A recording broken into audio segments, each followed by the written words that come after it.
ममता बनर्जी का political career अब आगे किस तरीके से दिखाई देता है? 72 साल की ममता बनर्जी हैं, वो कह रही है कि मैं वापसी करूंगी, लेकिन ये कितना मुमकिन दिखाई देता है अभी इस पॉलिटिकल सिनेरियो में?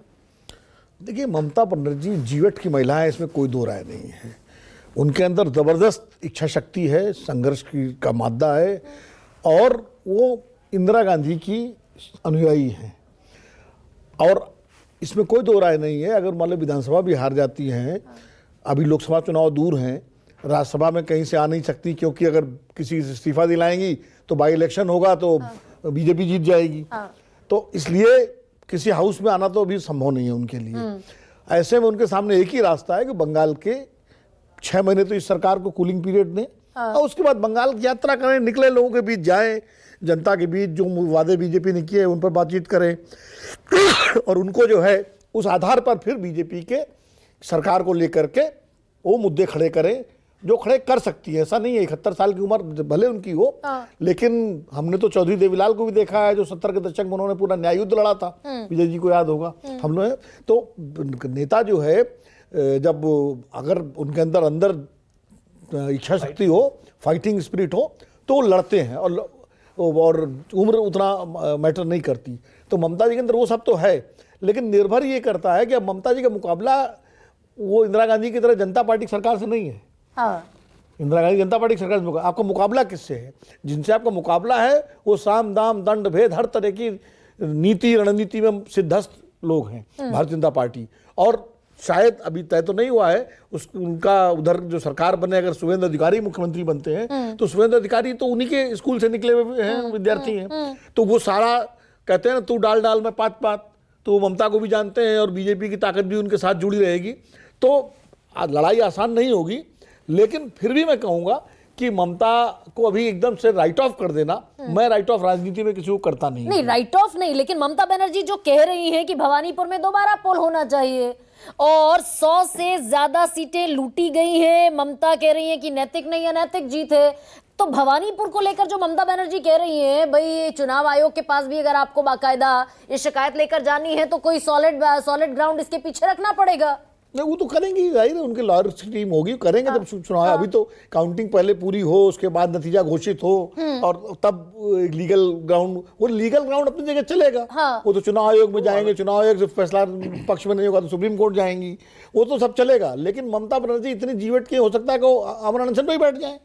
उनके अंदर नंदीग्राम सिंगूर में तो बैठ चुकी है ना उस तरह। और क्या ये अब रायता और ज्यादा फैलने वाला है विनोद जी? भाई अगर सुप्रीम कोर्ट का पासिंग रिमार्क इस बात को लेकर है कि वो जो वोट कटे वो भी अब एक और बखेड़ा खड़े होने वाला है कि जितनी सीटों पर जीत का मार्जिन फर्ज कीजिए कम है, कटे हुए वोटों की संख्या ज्यादा है, तो वो एक और रायता फैलने वाला है। चुनाव तो सुप्रीम कोर्ट के पासिंग रिमार्क जरूर, लेकिन सुप्रीम कोर्ट का रिमार्क है। तो सुप्रीम कोर्ट का भले वो फैसला नहीं है, आदेश नहीं है, लेकिन सुप्रीम कोर्ट का रिमार्क भी अपने आप में महत्व रखता है।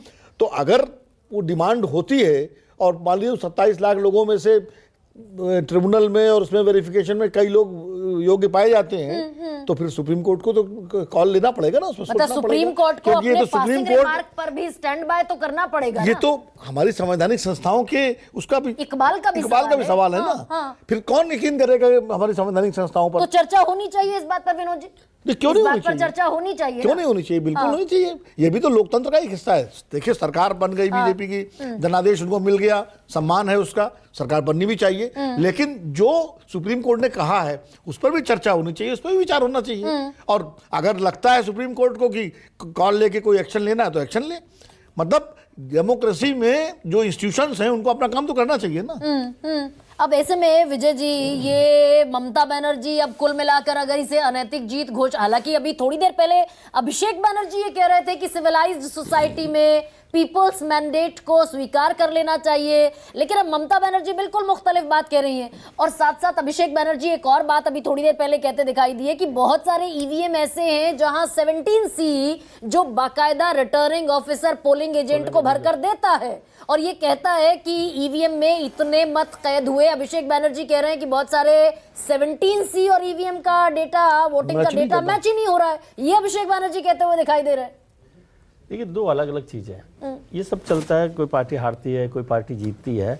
और जो सुप्रीम कोर्ट की बात है, सुप्रीम कोर्ट ने एक रिमार्क किया और उसका मतलब सुप्रीम कोर्ट क्या कहेगा, हाँ भाई इलेक्शन कमीशन देख ले इसको, आप वो सुओ मोटो नहीं है, उसका मतलब सुओ मोटो नहीं है, कोई ऑर्डर नहीं है कि अब ये जो 2% का रहेगा वो सब सीटों पर रिपोल होगा, नहीं मतलब जो लोग कंप्लेंट के लिए चले जाएं उस पर इलेक्शन कमीशन देखे कि क्या है, उसमें भी टेक्निकल ग्राउंड होगा क्या नहीं है, लोगों को जाना पड़ेगा। हाँ, दो अलग अलग बैटल है।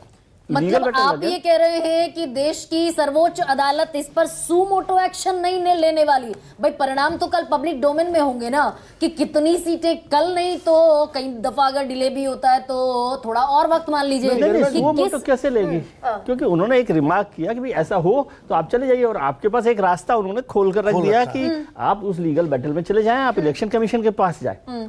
इसके लिए आप सुप्रीम को सुओ मोटो कैसे लेगी भाई? अगर एक तरह से न जाने का मतलब आपने स्वीकार कर लिया नतीजा, तो आप यदि आप जाना चाहते हैं तो जाइए, आप तभी तो प्रोटेस्ट होगा ना। करिए, अपील में जाइए चुनाव आयोग के पास, और चुनाव आयोग से न्याय न मिले तो सुप्रीम कोर्ट तब आइए। आइए सुप्रीम कोर्ट में, तो वो तो नहीं, लेकिन